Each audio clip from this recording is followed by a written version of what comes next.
Hadirin hadirat yang dimuliakan Allah Subhanahu wa taala. Mari gunakan kesempatan yang terbaik ini. Kesempatan untuk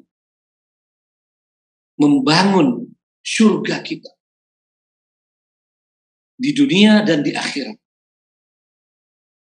Dan alhamdulillah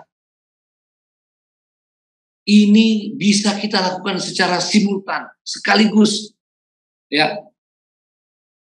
Dan disitulah kelebihan ajaran Islam, disitulah kelebihan iman, karena kita bisa mendapatkannya sekaligus, tidak seperti ajaran agama lain atau isma-isma lain, ya.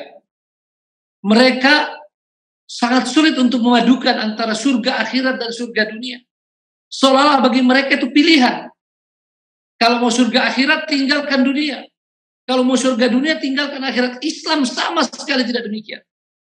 Para nabi dan para rasul yang merupakan penghulu-penghuli surga, mereka juga mendapatkan surga dunia dengan segala maknanya, termasuk kesenangan itu. Kalau sering di dunia umum dikatakan surga dunia itu adalah hubungan suami istri, ya, itu juga adalah merupakan ajaran Nabi dan Rasul. Lebih khusus lagi Rasulullah Muhammad SAW, junjungan dan kecintaan kita semua yang telah menegaskan itu. Wa fi bud'i ahadikum sadaqah. Kalau betul itu surga dunia, seperti istilah umum, hubungan suami istri itu adalah surga dunia, tapi dia adalah surga dunia yang sekaligus membawa pada surga akhirat. Dan ini berbeda dengan orang-orang yang tidak beriman. Apalagi mereka yang melakukannya dengan bukan istrinya, melakukan zina, wa na'udzubillah min dzalik.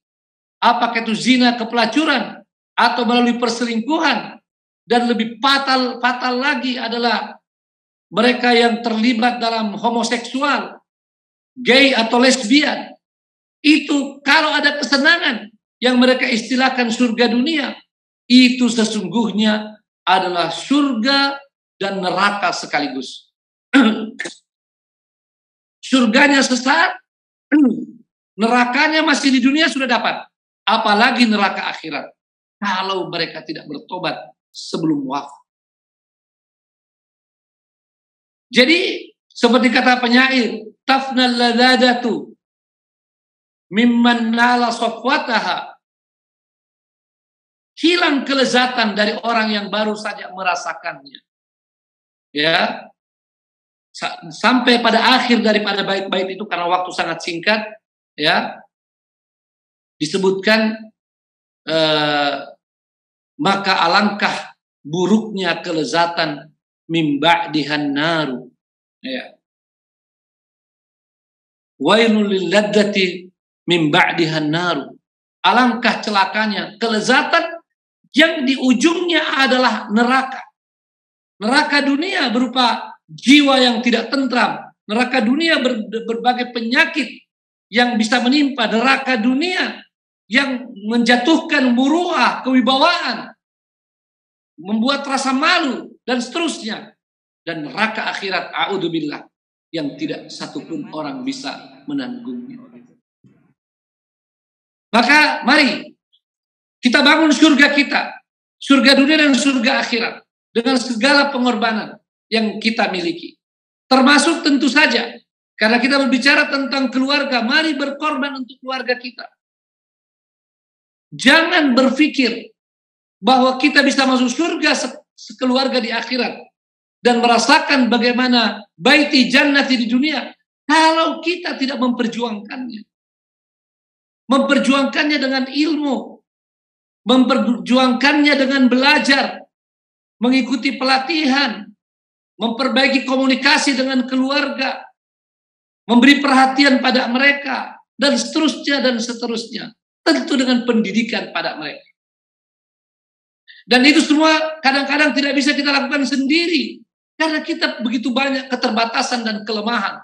Maka disinilah pentingnya lembaga-lembaga atau organisasi dakwah organisasi islah yang bisa membantu kita untuk meraih surga di dunia ini. Salah satunya alhamdulillah ada Wahda Islamiyah yang dari seluruh programnya adalah mengharapkan, menginginkan untuk manusia mendapatkan kebahagiaan dunia dan akhirat. Seluruh program di Wahda mengarah ke sana.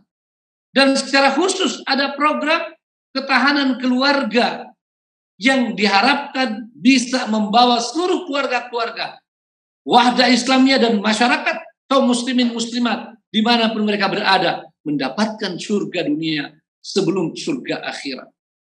Organisasi ini dengan berbagai aktivitasnya diharapkan dapat mewujudkan itu. Dan salah satu tonggak yang penting adalah wanita, adalah perempuan.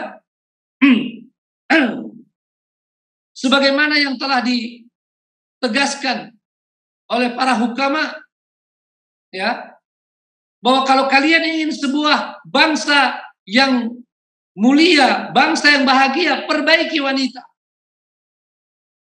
Perbaiki wanita, didik wanita. Perlakukan mereka dengan cara yang terbaik. Sebagai anak, sebagai istri, sebagai ibu, dan seterusnya. Beri mereka hak-haknya. Dan salah satu yang digalakkan oleh Wahda Islamiyah adalah pembinaan para wanita. Baik melalui halaqah-halaqah tarbiyah maupun melalui berbagai lembaga-lembaga pendidikan kita di sekolah-sekolah sampai ke STIBA. Dan berkenaan dengan ini pula betapa strategisnya pusat dakwah muslimah.